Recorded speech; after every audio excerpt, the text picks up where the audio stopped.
오늘 본문은 우리가 너무나 잘 알고 있는 베드로의 부인, 베드로가 예수님을 부인하는 그 사건입니다. 베드로는 또는 이 초대교회 때는 주님을 부인하는 것이 어떻게 표현됐냐 하면 자신들의 그 말로 표현됩니다. 왜냐하면 이 당시에는 자신이 예수를 믿는다라고 하는 고백 자체가 신앙의 가장 중요한 본질이기 때문이지요. 그러나 우리 시대는 어떻습니까? 우리 시대는 우리가 어떻게 고백하든 별로 관계가 없습니다. 사람들이 별로 관심이 없다는 것이지요. 내가 예수 믿는 거, 믿지 않는 거, 주변에 있는 사람들이 그것에 그렇게 큰 관심이 없습니다.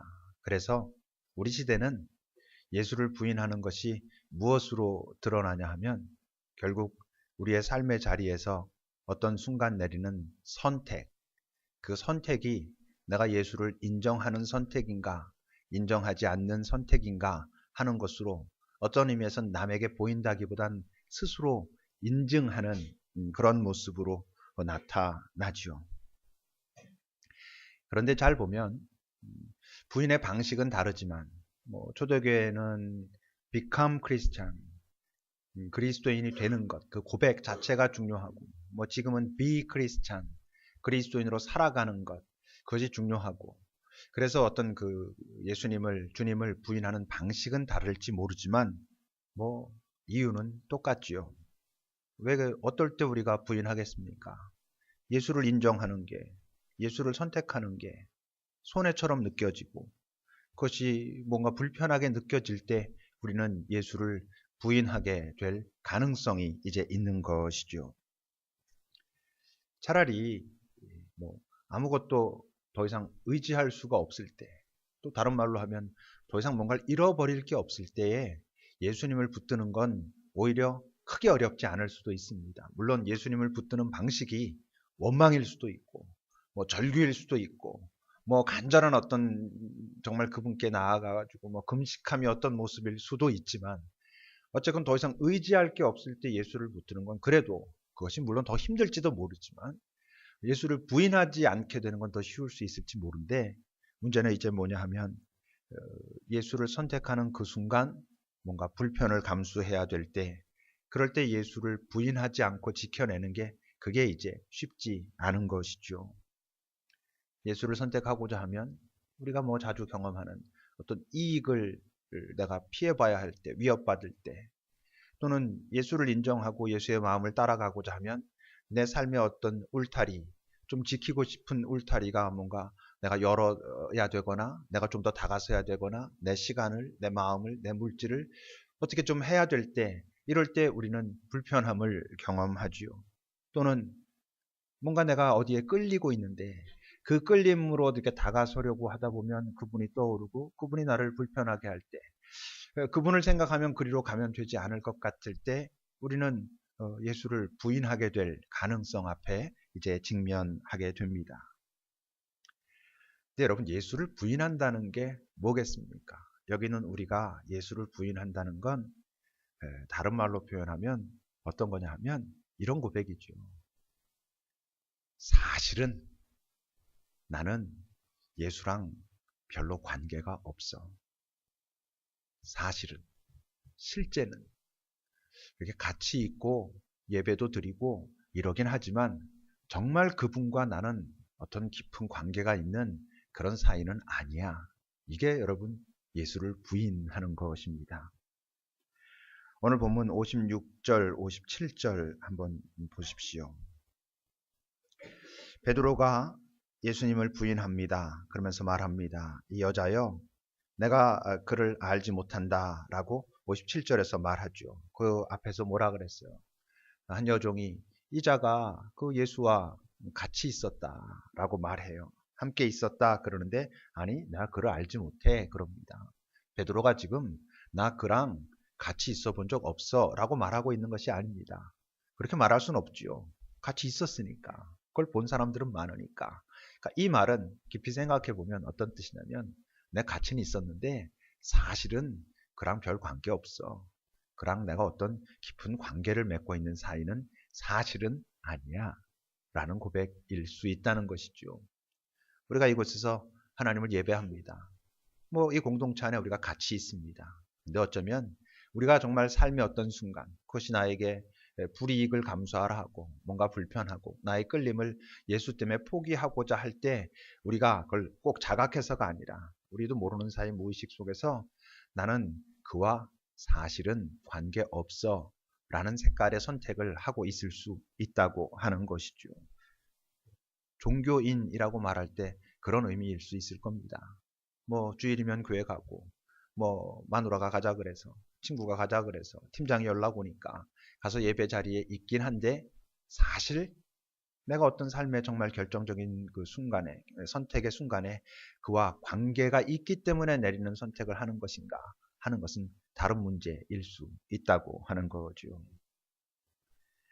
근데 이제 그게 말로 부인을 하든 어떤 삶의 선택의 자리에서 부인을 하든 예수라고 하는 존재가 나에게서 좀 불편하게 느껴지기 시작하면 그 다음에 나타나는 현상들은 또 이제 비슷합니다. 뭘까? 58절을 여러분 보세요. 그렇게 부인했습니다. 나는 그를 알지 못해 라고 부인했는데 조금 후에 또 어떤 다른 사람이 보고 와서 또 막 이러는 거예요. 너도 그 도당 아니냐? 그럴 때 베드로가 말합니다. 이 사람아, 나 아니야 라고 말해요. 나 그랑 같이 있었지만 나 그거 몰라. 아니야, 너 같이 있었잖아. 너 그 도당이잖아. 아니, 나 아니야. 나 예수 믿는다고 딱 말할 수 없어. 나 그렇지 않아. 뭐가 흔들리는 겁니까? 자기 정체성이 흔들리는 것이죠. 자연스럽고 당연하게 나는 예수 믿는 자라고 그냥 생각하고 그래서 예배도 드리고 공동체에도 있었고 그랬는데 어떤 결정적인 순간에 내가 과연 예수 믿는 자 맞는가? 라고 하는 그런 혼란이 온다는 거죠. 어떤 것이 전제되면 예수를 부인하면 내가 그랑 정말 관계가 있는가? 라고 하는 것에서 흔들리기 시작하면 내 정체성 자체가 흔들리기 시작합니다. 내가 누군지 무엇을 위해서 살아야 하는지 많이 듣고 알았고 그게 옳다고 생각했었는데 어떤 결정적인 순간 그게 헷갈리기 시작하는 거죠. 꼭 그렇게 살아야 돼? 꼭 그렇게 사는 것만 되는 거야? 그게 정말 잘 사는 거 맞아? 라고 말하고 싶어지고 꼭 그것을 인정하고자 하면 내 안에서 뭔가 어떤 그 불만과 짜증이 올라오기도 하고 이런 현상들이 우리에게 나타난다고 하는 거죠. 그렇게 되면 어떻게 되겠어요? 그 다음에 나타나는 현상은 이제 자기 마음이 끌리는 것으로 가기 쉬워집니다. 내게 지금 좋다고 느껴지는 것, 그것을 쫓게 된다는 거죠. 느낌은 굉장히 중요한 것입니다. 어떤 의미에서 지금 뭔가 내 안에서 건드려지고 있구나라는 것을 알아볼 수 있는 아주 좋은 표시이기 때문에 느낌은 참 중요한 것임에 틀림이 없는데 그 느낌은 그래서 굉장히 위험합니다. 왜 위험하겠어요? 느낌은 똑같은 것에 대한 나의 느낌조차도 내 상태에 따라 다르게 느껴지거든요. 내가 상태가 좋고 그것을 어떤 의미로든 상태가 좋고 긍정적일 때 똑같은 어떤 것이 내게 견딜만 하고 그럴 수 있지 괜찮아 라고 느껴지던 것들도 어떻습니까? 내가 뭔가 불편한 어떤 상태에 있을 땐 똑같은 것이 내게 굉장히 나를 힘들게 하고 짜증나게 하고 다 그만두고 싶고 이런 느낌으로 다가오지 않습니까? 그러니까 느낌은 참 내가 지금 이런 상태에 있구나라는 것을 알아볼 수 있는 중요한 조건이긴 하지만 그것을 따라가기 시작하면 그것은 위험해질 수 있습니다. 그래서 내 정체성이 이제 희미해지거나 깨지거나 혼란스러워지고 그래서 내 삶의 목적이나 의미에 대한 것들이 막 헷갈리기 시작하는 그런 순간들이 올 수 있는데 이제 마지막까지 그렇게 되면 그냥 그렇게 그 느낌을 따라 살기 시작하면 내 끌리는 대로 살기 시작하면 그렇게 사는 사람들의 공통점이 있어요. 뭐겠어요? 그 삶의 마지막이 가장 초라하다는 것입니다. 인생의 끝이 되면 평소에는 인정하고 이러는 것 같다가도 자꾸 까먹고 그런가 만가 이랬다가 인생의 끝이 되면 아주 명확해지는 게 있어요. 굉장히 실제적이 되는 게 있어요. 그게 뭐냐 하면요, 영원이라고 하는 거예요. 영원이라고 하는 그 말이, 여기 다 뭐 우리가 영원의 시각 어쩌고 저쩌고 영원을 보장받은 어쩌고 저쩌고 하지만, 이렇게 그냥 이 땅에서 살아있는 동안은 그 영원이라고 하는 것이 우리에게 그다지 실제적으로 이렇게 다가오기가 쉽지 않습니다. 그런데 내 삶의 어떤 마지막 자리에 가면, 이 땅에서의 삶의 마지막 자리에 이제 가게 되면 그 문제가 굉장히 중요한 문제가 되죠. 그러니까 여기서 지금 내 삶이 마무리되면 그 다음엔 어떻게 되는 건가?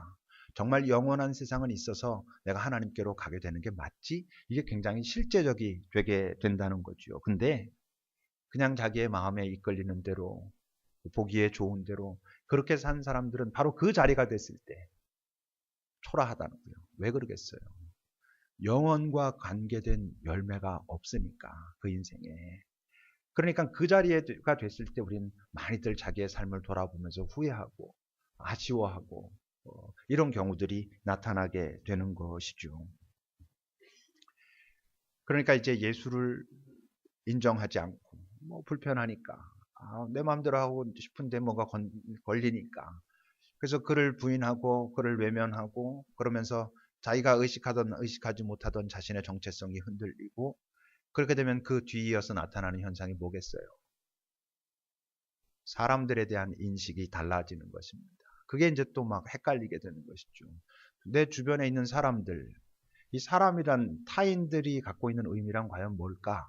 이게 이제 흔들리기 시작합니다. 59절부터 여러분 보세요.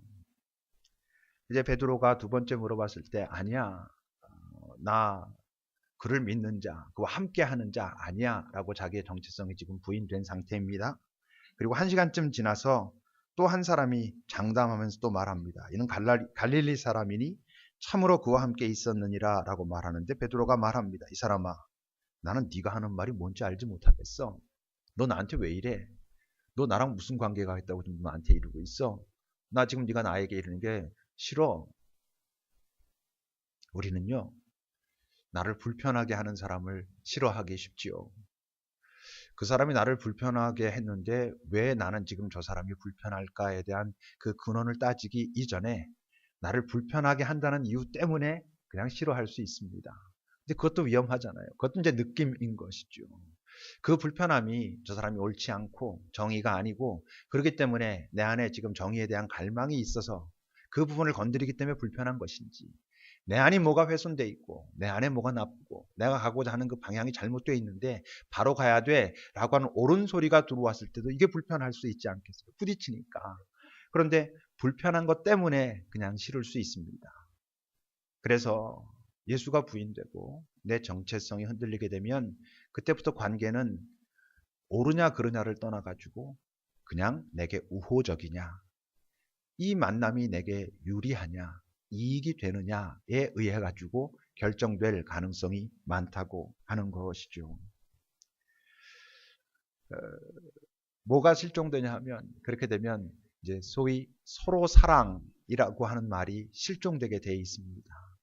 주께서 우리를 부르시고 이 땅에 살라 하시면서 그 살려라고 하신 제일 중요한 우리의 삶의 목적이, 의미가 서로 사랑하라 였었잖아요.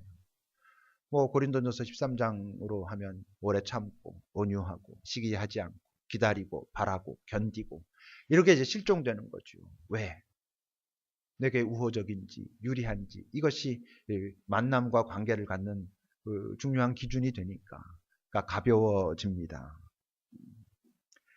가벼워진다는 의미는 어떤 그 가치에 대한 고민이 점점 없어진다는 것이죠. 그러니까 즉각적으로 나타나게 된다는 거예요. 그래서 그런 사람들은 갈등을 피하려고 합니다. 갈등이 두렵습니다. 아주 많은 중요한 관계들은 갈등을 통과하면서 만들어지는 관계들이 있거든요. 여러분, 예수님과 정말 중요한 관계가 형성되려면 예수님과의 갈등을 통과해야 합니다. 예수님과의 갈등을 왜 통과할 수밖에 없겠어요?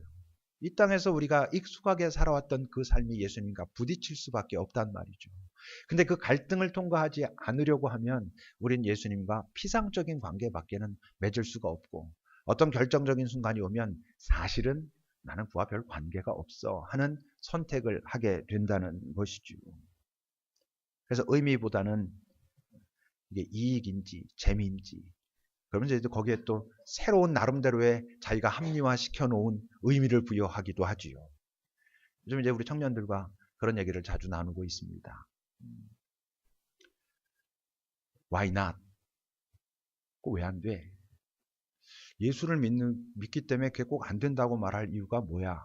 저는 그 말에 의미가 있다고 생각합니다. 자칫 예수를 믿는다는 것 자체가 우리가 스스로를 너무 옥죄어 놓고 있는, 예수를 믿는다는 것 자체가 우리 스스로 우리 자신을 구속해버리는 그런 현상이 나타날 수 분명히 있거든요. 그래서 때로 우리는 왜 안 되지? 라는 질문을 해볼 필요가 있습니다만, 자칫 그것이 빠지기 쉬운 위험이 뭐예요? Why not이라는 질문만 하다 보면 그게 자기 중심적인 시각으로 바라볼 수 있거든요. Why not이라고 하는 질문 중요한데, 거기에 빠뜨리지 않아야 될, 같이 가야 될 아주 중요한 질문은 What for입니다. 왜 안 돼? 라고 하는 질문도 분명히 의미 있지만, 그런데 이 선택은 무엇을 위하여 내가 내리려고 하는 선택이지? 라고 하는 질문이 같이 가지 않으면 안 된다고 하는 것이죠. 그러지 않으면 이제 언제든 돌아설 수 있는 관계들로 자꾸 맺어지게 돼 있습니다. 그러니까 깊은 곳에는 실제로는 어떤 갈망이 있냐면, 진짜 내 편은 과연 누굴까? 내 편은 있는가? 이런 외로움과 두려움이 있어요. 가벼운 관계를 이렇게 맺고 거기서 그냥 소위 재미와, 거기서 그 자체가 또 의미라고 이렇게 믿어버리고 싶은 삶을 사는 사람들일수록 본인이 의식하지 못하지만 저 깊숙한 곳에는 진짜 내 편이 있었으면 좋겠다라고 하는 그런 갈망들이 있어요. 왜? 그 인간 존재에 하나님께서 심어 놓으신, 실제로는 하나님과 깊이 만났을 때라야만 이제 그 해결의 실마리가 풀리기 시작하는 그런 자리가 있기 때문에 그런 것이죠. 근데 지금 이 얘기는 예수를 모르는 사람들의 이야기가 아닙니다. 예수는 안다고 하는데 멀찍이 언제든 자기가 돌아서서 도망갈 수 있는 정도의 거리를 유지하고 있는 사람들 이야기인 것이죠. 오늘 본문이 어떻게 시작했지요? 54절을 보세요, 여러분. 예수를 잡아 끌고 대제사장의 집으로 들어갈새 베드로가 멀찍이 따라갑니다. 왜 멀찍이 따라가죠? 아예 그와 관계를 끊으면 안 될 것 같고, 근데 아주 가까이 가자니 자기한테 위협이 있고 자기가 불편해지고 나빠질 것 같으니까 아예 돌아서서 가지도 못하고 가까이도 못 가고 그냥 멀찍이. 그 멀찍이의 거리는 어느 정도겠어요? 마음만 먹으면 도망갈 수 있는 그런 정도의 거리를 유지하면서 지금 따라가고 있는 소위 그리스도인들, 여기는 우리들 중에서도 그럴 수 있는, 교회 안에는요, 지금 이곳에도요, 예수님에 대해서는 이렇게 저렇게 많이 들었는데 예수님은 모르고 있는 사람들이 꽤 있습니다. 관계는 없는 거죠. 뭐 대부분 다 아시겠지만 제가 김광석이라는 가수를 좋아합니다. 그가 어떤 노래 불렀는지 제가 다 알고요. 다 따라 부를 수 있고요. 그가 어떤 뭐 마음으로 어떻게 살았다는 얘기도 거의 다 알고 있는데, 김광석에 대해서는 제가 꽤 많이 알고 있는데 사실 김광석은 잘 몰라요. 그의 마음에 정말 어떤 안타까움이 있었고 그냥 짐작할 뿐이지 제가 그는 잘 모릅니다. 많은 사람들이 예수님에 대한 거, 하나님에 대한 거 많이 알고 있습니다. 신앙생활 한 30년 하면 말하잖아요. 목사님이 설교 본문만 딱 봐도 오늘 무슨 말씀 하시겠군, 뭐 딱딱 맞히는 분들 있을 수 있지요. 문제는 하나님에 관하여 아무리 많이 알아도 하나님은 모르고 있을 수 있다는 것입니다.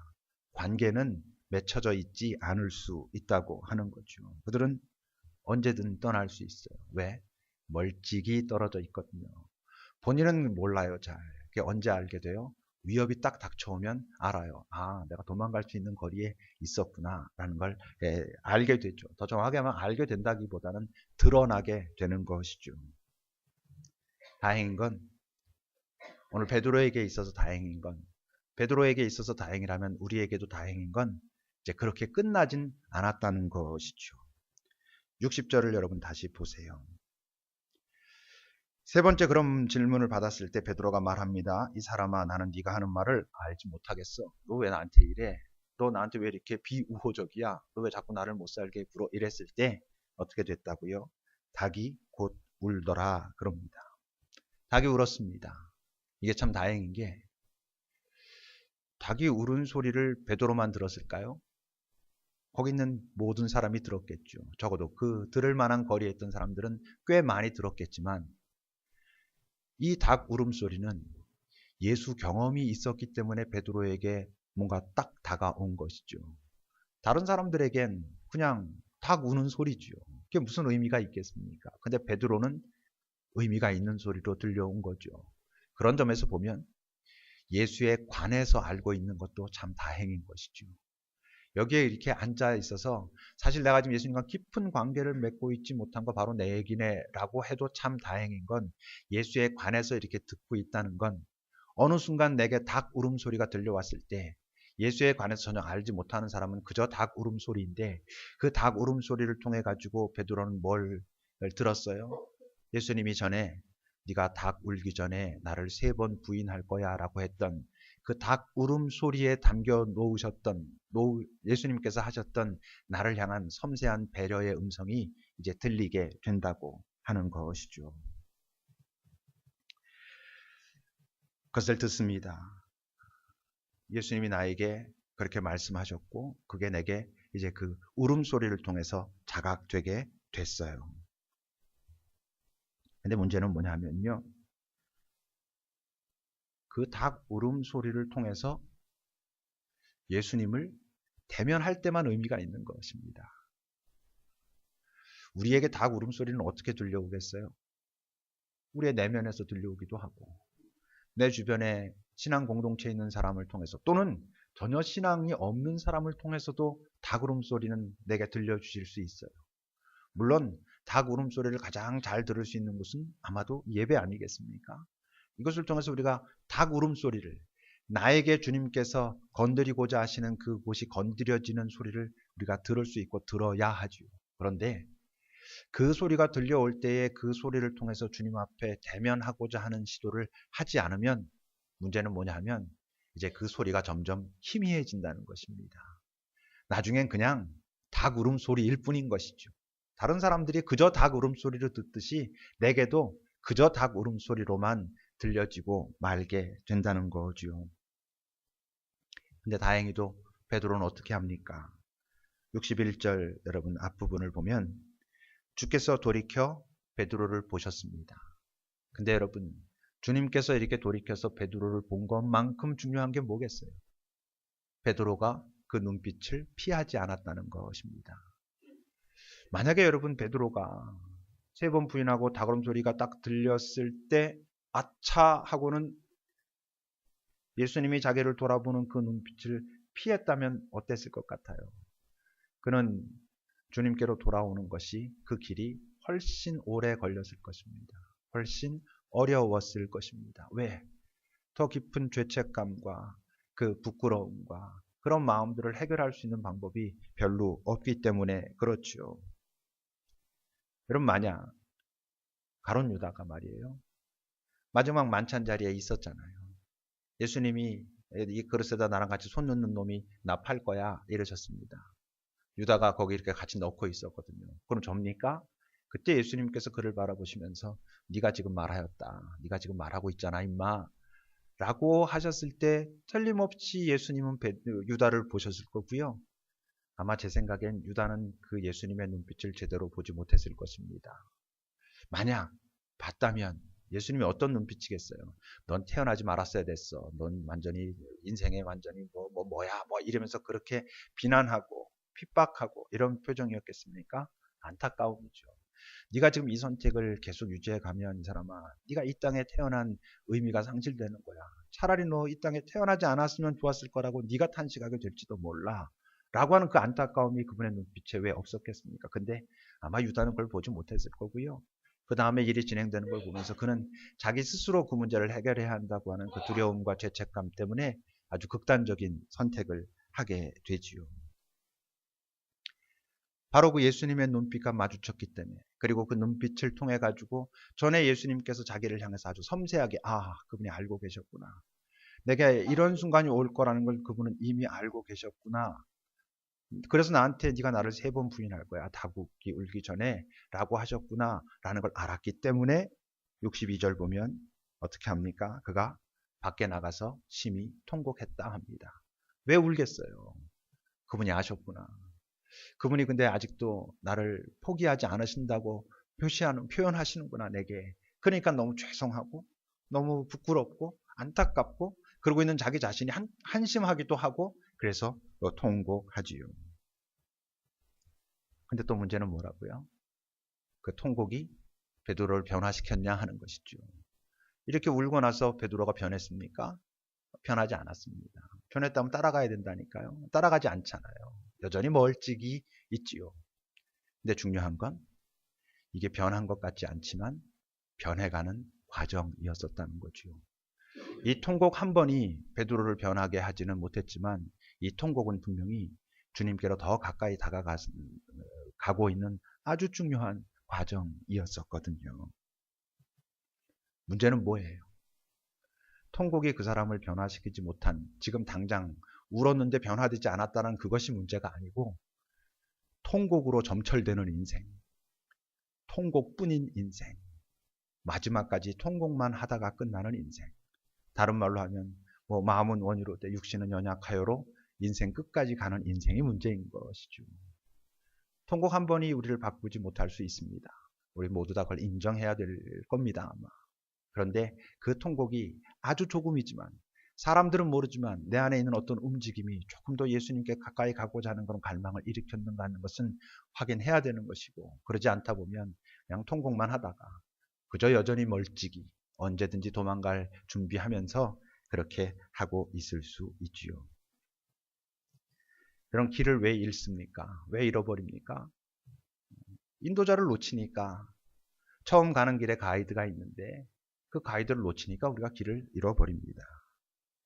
인생의 길은 왜 잃어버리겠습니까? 인생의 길을 인도하시는 분을 놓치니까 그런 것이죠. 예수님이 말씀하셨죠. I am the way. 내가 바로 그 길이다. 나를 따라가야 너희들이 제대로 네 인생을 살아갈 수 있다라고 하셨는데 우리가 그분을 놓치니까 그렇습니다. 근데 왜 놓치죠? 길을 따라가다가 그 인도자를 왜 놓치게 됩니까? 길 옆에 있는 다른 것에 마음을 뺏기기 때문에 길을 놓치는 것이죠. 아이가 왜 엄마를 놓칩니까? 인간들끼리는 엄마가 딴짓하다가 애를 놓칠 수도 있지만, 만약 그 엄마가 결코 애를 놓치지 않으려고 항상 그 아이에게 같이 가자 말한다고 한다면, 아이가 길을 잃어버리는 이유는 만약 엄마 책임이 아니라면 뭐겠어요?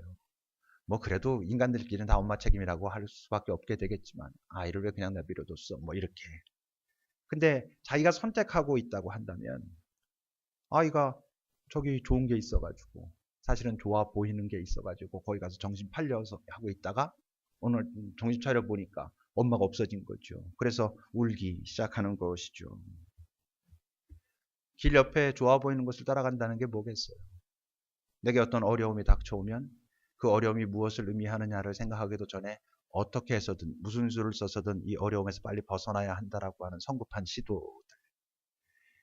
이익이 상충되면 무조건 이익만을 따라가는 그런 우리의 삶의 선택들. 그런 것들이죠. 그게 길 옆에 있는 것들이지요.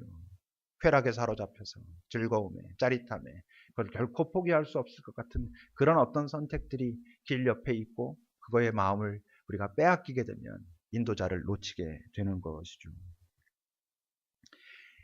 그래서 인생을 선택이라고 하지 않습니까? 인생은 선택이라고 하는데, 그래서 뭐가 중요하다고? 느낌이 아니라 식별이 중요하다고요. 식별이라는 게 뭐라 그랬어요? 영혼의 시각으로 지금 여기를 바라보는 것. 영혼의 시각에서 볼 때 지금 여기는 무엇을 의미하는 것인가를 볼 수 있는 것이 바로 식별입니다.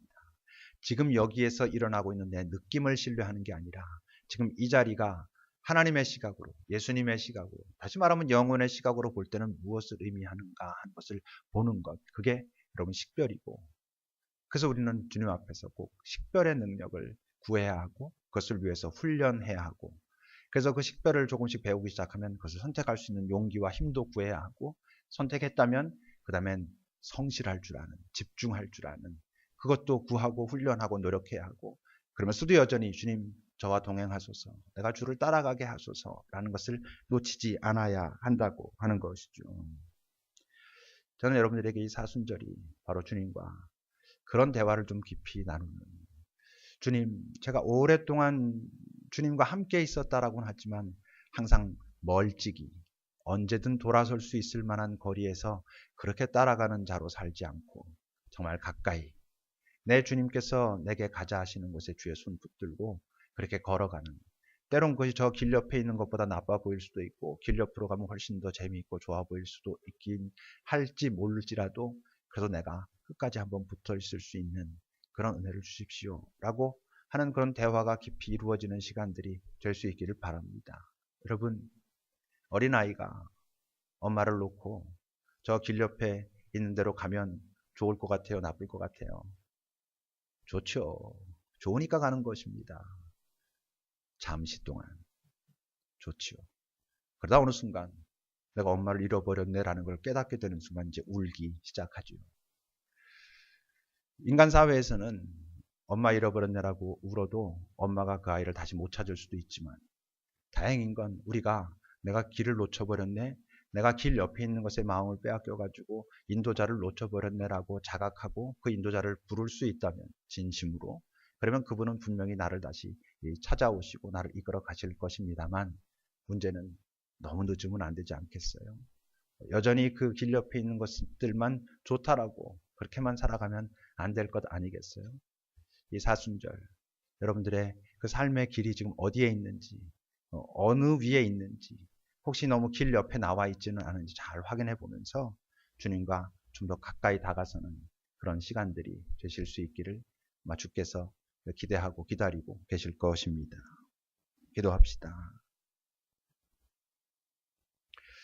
지금 나는 어떤 길을 걷고 있는가?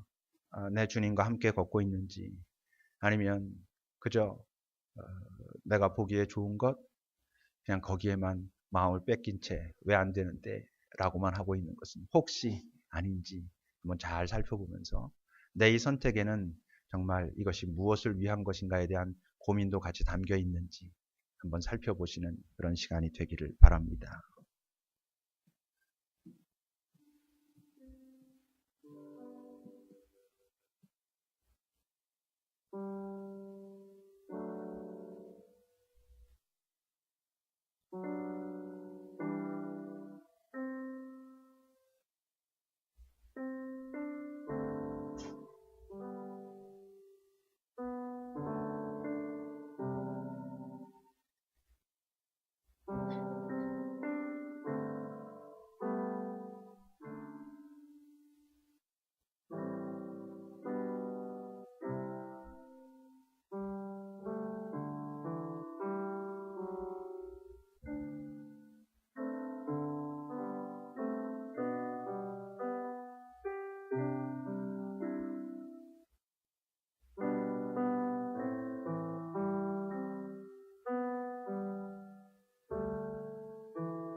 주님, 열심히 갔는데 여기 아닌가 봐 라는 경험이 있을 수 있지만, 그냥 그런 경험으로 우리 인생이 끝나진 않도록 주 앞에 가서 나름 열심히 살았습니다, 그것으로는 다 안 될 수 있다는 것을 기억할 수 있도록, 내 가는 그 길 위에 내 주님도 함께 계시는가를 확인하는 그런 잠시 멈추는 시간들을 놓치지 않을 수 있도록, 그래서 결국 잘 걸어갈 수 있도록 주님과 함께 우리에게 은혜를 베풀어 주십시오. 예수님의 이름으로 기도합니다. 아멘.